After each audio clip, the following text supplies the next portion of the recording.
Welcome on back and gather round, gang. Triumph has just released another dev diary for the Archon Prophecy DLC for Age of Wonders 4, so let's dive right on in.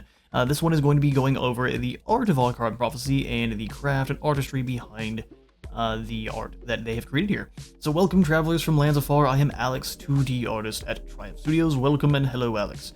It's been a little while since we last showcased what the art team's been up to, so we're back. Slip into your sandals, grab your spears, and join me for a journey through the art of Archon Prophecy. Well, I don't have a spear here, but I do have an arming sword. This'll work. Alright, so we've got this lovely bit of art here. This actually reminds me of one of the more recent Magic the Gathering sets. They have with the, what was it, the planes kind of looked like this. I'm here for the astrological look. Let's see, a fate foretold. Architect culture. The architect culture is inspired by Greco-Mesopotamian themes and has strong ties to belief, worship, and creation. In order to visually represent these aspects, the designs needed to have a way to show what affinity was being worshipped. In addition to showing their dedicated affinity, each unit has their own artisan tool.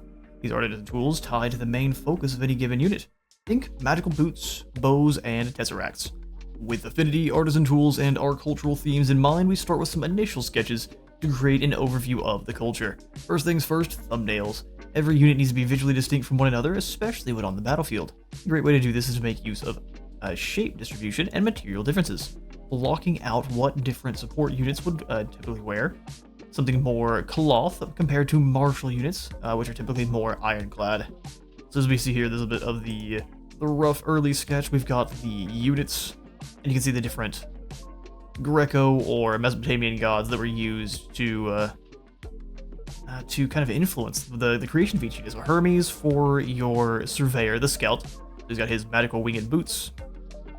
Finds magic materials and wonderstones. We've got Demeter for the goddess of nature, cultivation, a whole bunch of Demeter had a whole bunch under her umbrella. She is the cultivator. She's got chains and connecting allies. So we even get to see kind of the overall key for their colors here. So the blue is going to be the player color, so it's on your banner.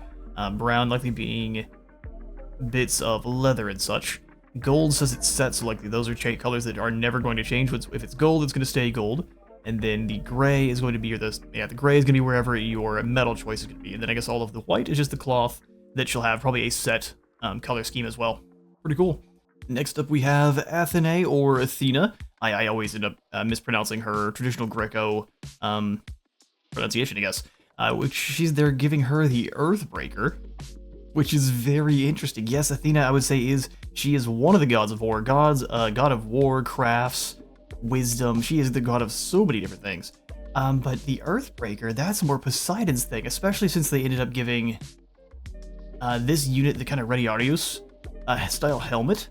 So very, very interesting that they're tying her with they're tying the Earthbreaker with Athena, which she was known more as a builder. Poseidon was the one that was known more for destroying things like a petulant child. But it's a two-handed Warhammer AoE fighter. We've got Ares the Guardian. Oh, really? The shield, and he's affinity based, and he's gonna be the classic hoplite with all the extra, because hoplites didn't have this much. They had a little bit of armor, but most of the armor was in their great big shield, unless you were Sparta, and they made their lads as armored as possible. Yeah, they always had some kind of armor going on, but the armor itself for most hoplites, or hoplites, was the great big shield. See, Artemis, we've got the Shademaker, of course, Titan Bow, which used to be just a Pantheon item, so it's cool that they are coming in as a normal unit size weapon as well. And then they are going to be a fantastic archer. This is going to be the damage dealer for our architect class, or culture. And lastly, we have Hestia, the goddess of the hearth. And actually, I just realized this is showing us the tiers too. So tier 1 being the Surveyor, Cultivator, Earthbreaker, tier 2 the Guardian and Shademaker, and then tier 3 being the Architect. So Hestia, the goddess of the hearth, going to be our top tier support. Looks incredible. Interesting they went for a philosopher's. Hestia is kind of all about hearth and home, so I see with the kind of the basic inspiration. I'm here for it. Let's keep reading. While working on these thumbnails, we realized we wanted to give the player the opportunity to make the artisan tools stand out from the other metals present in the units. So we created a dual armor color system to allow for more customization. Oh, hopefully we get to add this to more factions where they have kind of a dual color scheme for their armor, where you can change a kind of primary and tertiary section of the armor, like we can here with the Architects. Then when we move to the exploration phase, this is the time to zoom in on the units and figure out specifics. What do their artisan tools look like? What kind of visual theme do we want to tie in? During this stage, there's a lot of back and forth with the 2D art team, since it's easier and cheaper to make large-scale changes here before the concept continues on to 3D. Yeah, 2D art is always going to be cheaper to make than a 3D. We got our Surveyor here and his many iterations. I do like that they eventually got rid of the Hermes staff here, because this would make him more of the staff of Hermes. This is far too leading into his god inspiration. Plus, this would be more of a healing staff anyway, because Hermes was a healer as well as a messenger. I do love the final iteration. And then the Cultivator. I was concerned. Demeter, you've got a slip going on. Oh no. So the Affinity is going to change the color of the laurels. That's awesome. Probably the laurels and the different kind of interweavings in the cloak. The cuffs are gonna rotate. And the Affinity is on the lower arm only, so maybe the cuffs will have colors with them with the Affinity. Or am I mixing stuff up here? Either way, I do love the design. Early exploratory sketches for the Surveyor and Cultivator units. During this phase, we were searching for a strong visual thematic that sets our architect culture apart from the more generic Greek-inspired fantasy cultures. Eventually, we found our theme in a new direction. Triangles. The strongest shape makes its debut once again. Oh yeah, no, fair enough. This does look very Greco-Roman inspired, but also its own thing. I'm here for it. Less Mesopotamian, I guess more. It reminds me of a combination of Greco-Roman and kind of Atlantean stuff, which Atlantean is in its own a modification of Greco-Roman, but still. Now we've got our shield unit. I adore the Archon helmets. These are actually in game now. If you're playing on the Griffin beta, you can use one of these for your main hero. It's unlockable through your Pantheon unlocks. I think it's very near the bottom, but it looks incredible. Later exploratory sketches for the Surveyor and Guardian units. This hits the spot, and so every unit was designed with this shape language in mind. Lots of triangles and angular goodies. The combination of angular shapes and pleated cloth, creating wing-like patterns, made the entire culture feel sophisticated. The side effect of giving the 3D team some fabric-induced headaches. Oh, I bet. A fun fact is that every Guardian or every unit has a different Greek god tied to their design, with some being more subtle than others. The Guardian unit, for example, is tied to Athena. See, now this makes sense. Oh, I guess this was just the original IC. This up here was just the very first iteration. Yeah, no, I can see where they went and kept Athena and actually moved her over to this one. Where I'm betting Ares is now the big smashy hammer, even though he looks like a Renatiarius, and he looks like he would be more Poseidon-based, so we'll see. You can see a resemblance to her owl when we're looking closely at the upside-down spear design. Oh, it is. It is indeed an upside-down owl. Ooh, that gives me some ideas for my own logo. Thank you, Triumph. Spearhead resembles an abstracted owl, and here we got the colors in for all our units. One of the more, I guess, the initial abstract color scheme. I wish we saw this big metal collar for the Earthbreaker. That's not a thing anymore. We got the VFX, that's the affinity-based armor color 1, plated color, armor color 2, and then the neutral that you can't change. Yeah, no, I love it. This all looks incredible. Easily my favorite visually of all of the cultures we've seen so far. Easily. It doesn't even stand. Doesn't even come close. The final 2D lineup, when the 2D lineup is finished in 2D, it's time to add another dimension to get them in game. So now here's the final look, and they look incredible. Yeah, no, I still would like the metal collar, like the armored collar here for our Earthbreaker, but that's okay. Everything else, and even they look awesome. Everyone in this culture, though, while being very sophisticated, is still allergic to shoes, but that's the way it be. Here's our tier 2 and 3 units. Yeah, they went for quite a toned down look with the... I forget what these guys are called. But the final tier support unit, they toned them down quite a bit. I did like the scrolls on their back and such, but this looks good too. These are definitely the unit they spent the most time on. I adore the hoplite. Moving right along to Chariots, and what is a good army without Chariots? Well, I mean, you could ask quite a few, and they would tell you several things, but we're not going to get into that. This new mount is highly customizable as it comes with several animal options, yes, even crocodiles. See now, crocodile chariots, you sold me. And changes color according to your faction and armor colors. So there's no dual armor color scheme going on here. It is all one, and then the player color is going to be the accents. Oh, I like it. I don't think they should. I did read through here initially, and there is no kind of upgraded Cythian Chariot, at least that they, like, I think Cythian Chariot, Scythe Chariot. So, like this chariot here, except for, instead of just having a little spike here that's just kind of a normal axle spike, it was going to extend out a long ways and be bladed. That way, if you roll through enemy lines or by just infantry troops, you're going to take that scythe to their legs to pretty horrifying effects. So maybe an upgraded version of this chariot in the future that has sides on the wheels? That would be awesome. I still like what we've got here. Yeah, no, the chariot for the single hero on your... Look at this. This is Happy Croc riding. These crocs don't have eyes. He has chained up some demon crocodiles to pull his chariot, and that's fair enough. That would scare anyone. In-game visuals, including big lizards riding bigger lizards. There's always a bigger lizard. Now we've got new forms, Legions and Ancients. Archon Prophecy isn't just about architects. It is, as you might have guessed, about the fated return of the Archons and the juxtaposition of the holy and the less holy. With that, we've added two new forms for both sides of the Holiness coin, the Legions and the Ancients, which I think they called the Withered before, but has been changed, I think, since. So the Legions here is what they are going to look like. This glorious lass here, and she actually has... It looks like spirit or holy affinity running through her veins. That's fun. Yeah, it looks incredible. Elysians are the revamped Highmen. Name changed for good reason. Yeah, I mean, that makes sense. Known from earlier Age of Wonders games, their new name Elysian is derived from Elysium, the Greek concept of afterlife, and an adjective meaning divinely inspired or perfect. We wanted our divine touch form to have long flowing hair and angelic features, winged ears, feather growth, and additional eyes. Oh yeah, no, she's got one right on her forehead. That's a scary place to have it. Most importantly, we wanted them to be very appealing. Yeah, they look incredible. So we've got three different variants here. She's kind of got the feathers growing out of her face. I'm sure that is all kinds of itchy. And then you have this one where her wings are actually covering her eyes. I'm not sure. That seems like a mutation I would not want.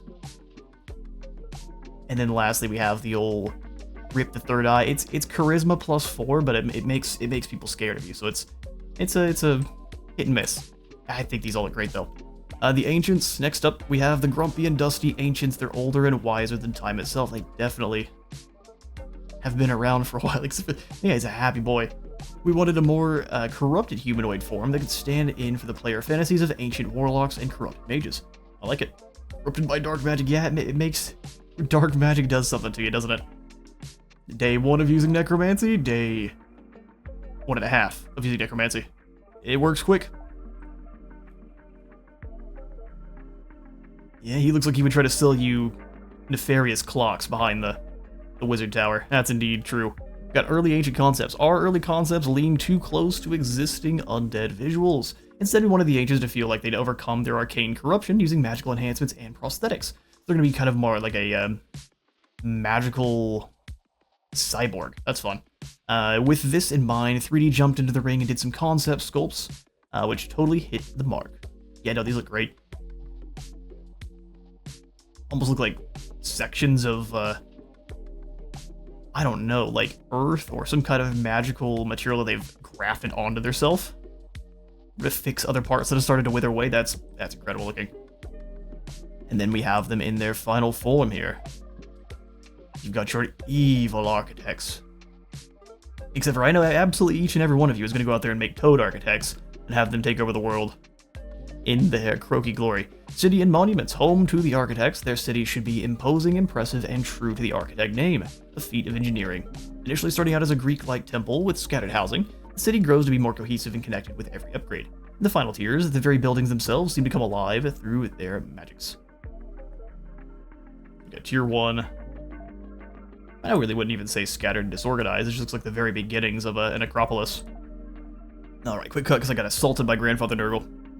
Oh, good grief. And tier 4 is going to be floating, breathing, and connected as a whole. Oh yeah, this looks incredible. Whole bunch of moving parts here, though. I can see this causing some issues for some PCs. In fact, we'll see if mine can handle it. Moving right on along, well, although, while that does sound like I'm ending with a negative, this looks awesome. I adore the city sprawl. I do hope we can get a little bit of an upgrade to the city sprawl maybe in the future where there's a little bit more detail to them besides just kind of boxes. But the city sprawl, where you, every time you grab a new province, it starts to put the city kind of structures in that area, I think is great. Earlier games like Planetfall did a really good job of when you grabbed a new province and you started to utilize it, it would actually get cooler, or I guess it was more upgraded and more developed as time went on, which I think was awesome. I'd like to see more of that here in Age of Wonders 4 as well. Next, while building your monument, we needed the chosen affinity to be recognizable at every single tier. And so the idea came to incorporate the affinity iconography into the very fundaments of the great temple itself, the fundamentals of the temple itself. With you the colored tier 4 version, which is kind of all cracked and energy is pouring through it.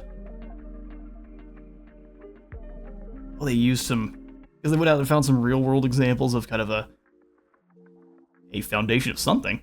And then we've got tier 1 with the shadow affinity in the center. You can see, you start seeing probably the shadow affinity, the purple wispies glowing up, still in the center. At this stage, while the affinity symbol isn't there, I guarantee you all this is a vibrant purple.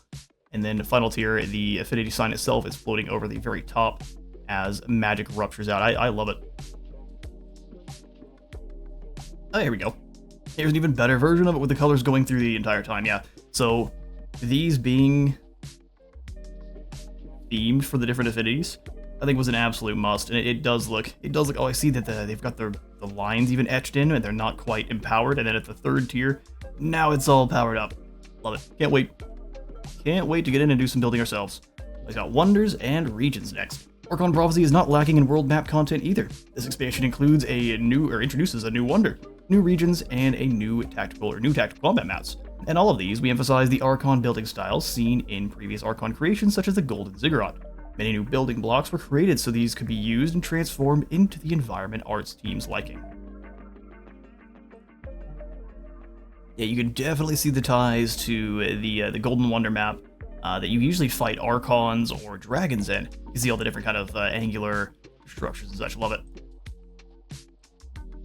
Zoom in of the books, because what do you need more than a dragon? Knowledge. What can make a building feel even more blessed and holy or evil? That's right, stained glass. A custom material system was made so that any 2D image fed into it could be transformed into a beautiful work of glass panels. Yeah, no, that's incredible. Stained glass is just, when done well, it is always a good look. I am very biased towards the old Renaissance and late medieval period, though. So you got your Shadow Archons, or I guess your Revenants, and then your Holy Archons, who love them some sunflowers. And Murder of the Evil. In-game windows with their special floor effects. Oh, that's cool. Yeah, I know, I adore that. All of these assets were combined to create a tactical combat map for the new Archon Observatory wonder. Wow. Yeah, that's visually stunning. I look at the VFX on the angels too. We do have the light spirits in game right now, so we can actually see what they look like. They do look this glowy and awesome. Yeah, no, this is awesome. We can only see that so many times, but it's still true. Yeah, the swirly kind of Tzeentch books. So the ancients really remind me like they are inspired by Tzeentch and the kind of dark, twisted sorceries there. So the Archon Observatory also needed a world map structure, one that provided or proved difficult to nail down a concept for. I bet it did. We didn't want to create your generic dome with a large telescope, and many of the initial concept looked too sci-fi. Eventually we iterated towards a simple temple-like structure, which hovers above a projected star system. It's aligning with the stars themselves. Do we see it in this concept art here? No, but we kind of see what they're working with. Down here we can see it in action. It's a lot going on there. These remind me of the Lego pieces you'd always see on like the front of the TIE fighters. I'm here for it. Man, fighting in this temple while it's floating like this, especially bobbing up and down this aggressively, would be so difficult. Man, you would have all kinds of vertigo.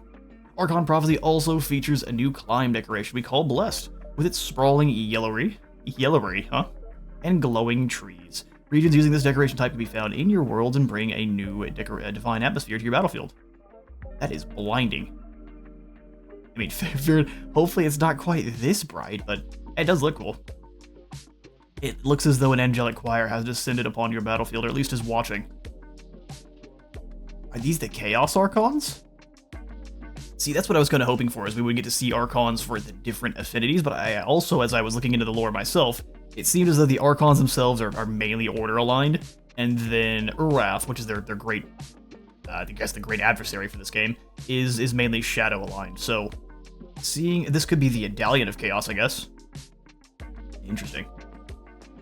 I do, and this battle map looks awesome though. An Archon's Crusade in a Blessed Realm. Sure enough. So we got the new Blessed Custom Regions. Oh, look at these. You got the Holy Trees of Light. Cutting these down and trying to build a house with them, you're never going to sleep again. Shines right on through. Or find the new Blessed Landmark, the Celestial Fountain. Look at that. This place of holy water showers the area in celestial rain. Celestial fountain water. I mean, yeah, it looks cool. Can't wait to see what the effects are on this thing. Especially since it seems to be mainly... I don't know how many of these territories are actually inhabitable here. Interesting. Alright, now we get to talk about some wildlife. Now that we talked about the divine realms and aesthetics, it's time we finally talk about the Archon's entourage, consisting of paladins, spirits, titans, and angels. The Archon's forces are an imposing bunch. Embodying righteousness and law, they are clad in golden armor and light cloths, radiating like the sun. These are some of the members of the ranks. The Paladin is a fierce knight, sporting a large cloak and hood, her armor covered in feather and sun motifs, showing her dedication to all that is just. Unless you decide to play as an evil class, and then do with that as you will. Yep, we've already seen the Paladin, and she looks awesome. There's some concept art for her and her shield, which anytime you have kind of that projected holographic shield effects, as long as you've done it well, I'm always going to be a fan. Yep, indeed. So I am even more so looking to build a Gondor themed faction here, because we got the Paladins of Gondor, or we could do even Dol Amroth with the kind of blue and white theme. That'd be awesome. The Vigil was designed also, or as follows, with more wings and more eyes. Equal.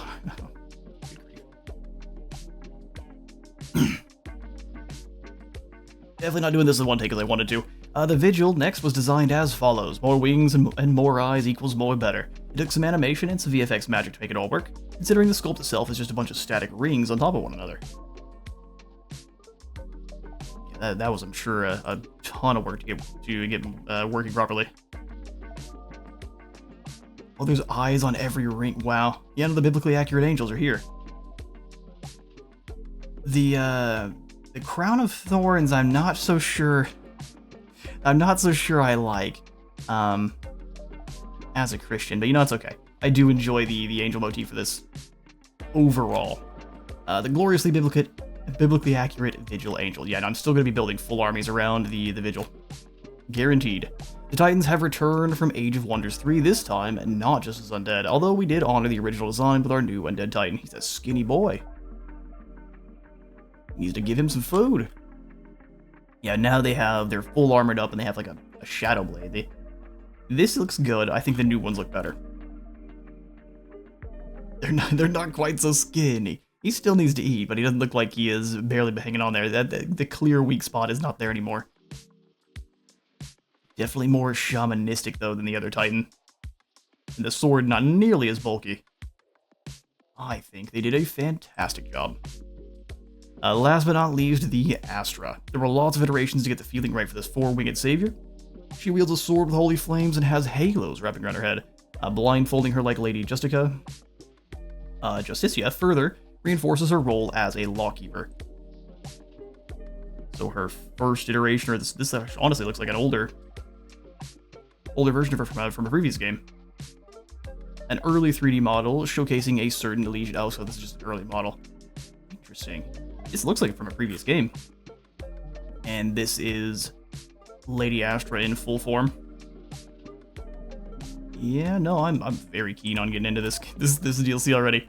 Tomes and UI. Many of these new wildlife units can be summoned by yourself if you have the new tomes. Archon Prophecy features 4 new tomes: Tome of Virtue, Prophecies, the Archon, and the Revenant. Each tome's visuals tie to a different aspect for their theme. For example, Tome of Virtue's cover is shaped like the Paladin's shield. So it is. And the Tome of Virtue is all about the Prophecies units. So final tome art for Prophecies and Virtue. Yeah, we've seen these. I've got a video up for all of the previous dev diaries. Go ahead and take a look at those if you haven't seen them already. So now we've got the tomes are brought to life with some very awesome VFX for their enchantments and things like that. Here's a couple from the Tome of Prophecies. I'm thinking these are the guided projectiles, or the prophesized projectiles or something. It's the one that you get on your missile units. It looks, as you can see here, I'm going to say incredible so many times you're going to be tired of it, but that's what it looks like. And then you've got one of your spells that just does everything. Yeah, that's awesome. Tome of Archon and Revenant are thematically opposite, but hewn from the same stone. So having the tomes be visually opposite to one another will fit them thematically well. Yeah, they're basically identical, but with different overall themes. Good stuff. Tome of the Revenant, Tome of the Archon effects. Is that the little healing pod pluses? Yeah, they are. Get your heals. And the halo of undeath. Yeah, they just keep going above and beyond. Each new DLC, they seem like they're trying to one-up the last set of VFX, so these look awesome. All these spells also needed new spell icons, so they did, and the art team has done a great job putting those together. Yeah, these look amazing. Speaking of icons, there were a lot of them, and the Mage Hero class rework, now the Elementalist class, and the Battle State class demanded their sacrifices, along with the usual suspects. All of these icons are a great way to add flavor to the upgrades that don't visually show up on the map. Oh wow, yeah, that's got a lot of stuff going on here. So these are new buildings. And then the monuments. What is this? Like a kind of prophecy acropolis? And this might be the town hall itself. And there's all your new icons. The 3-pronged star of Nurgle. I knew he was there somewhere. We were feeling nostalgic with this expansion, thus the AOW3 UI skin is also making a return for Archon Prophecy, with an added lick of paint. I never got a chance to get around to playing Age of Wonders 3. Let me know in the comments, how was... Oh, I see the Ironclads. Ironclads and Mage Locks. Cool. So this is the UI that they're adding in? Okay. Yeah, no, I dig it. Every DLC needs its new UI, and this one is no different, and it looks awesome. So I wonder if this changes based on if you're in good alignment or evil alignment. So probably neutral and good, and then if you start turning evil, you get this red. Oh, it's awesome. Yeah, look at you. Got your magical cyborg wizard here, with a glorious lock of luscious locks. And then we've got a familiar face. Speaking of returning, so is Anon. He too has gotten a visual update, in this case to reflect his character through the passing of time. Anon is still recognizably clad in his iconic white robes and hood. His staff design is a blend between a walking stick and a Lady Justicia's scale, representing tranquility and justice. So I don't know too much about him in lore, otherwise, just get a quick Google search. He is the actual leader of the Archons themselves. So we'll see what his story has to offer. I bet you he's going to be one of the main protagonists here in what's going on. So Anon's new appearance, does it show what he used to look like in the old game? No. I guess I could go find in a picture, and I'll put it up like right alongside here of what good old Anon used to look like and what he looks like now. Alright, so the staff concept for Anon is... Looks like they basically took the staff from the... Is this the Soother? It's from one of the Mystic subcultures items, and then he just changed it up a little bit. Added some flavor and some incense, might as well. This all begs the question, why has Anon returned? All I can tell you for now is that a prophecy is unfolding and that there are mighty trials and tribulations ahead. For now, you just have to play the story realms yourself. Winky face. Yeah, white. Oh no, she's got the Marathi hand going on. See, that's how you know you can't trust her. A new journey awaits. The art team made so much awesome work for this expansion that it has been impossible to show it all in this one dev diary. That's why I'm happy to share that we're doing an art blast when Archon Prophecy releases on August 12th. In the art blast, members of the art team will complete their favorite works of the compile their favorite works of the expansion and put them up on ArtStation. So look out for that in the future. Yeah, we'll definitely be looking out for that. Because the artwork for this so far has been my favorite of all of the DLC put together. Well done, Triumph Art Team. It has been great working on this new content, and I hope you enjoy playing with it as much as we did making it. Alex. Thank you so much, Alex, for putting together this dev diary here. It's been great looking through the inspiration for their art and getting to see a little bit of the artwork that is coming on in, like all the icons and stuff, a little bit early. Good stuff. Let me know what you all thought in the comments below. But for now, I'm going to be out of time for today. Thank you all so much for stopping on by today's Dev Diary Deep Dive. If you enjoyed the video, please leave a like for the like god and a sub for the sub thumb, and I'll see you all in the next one.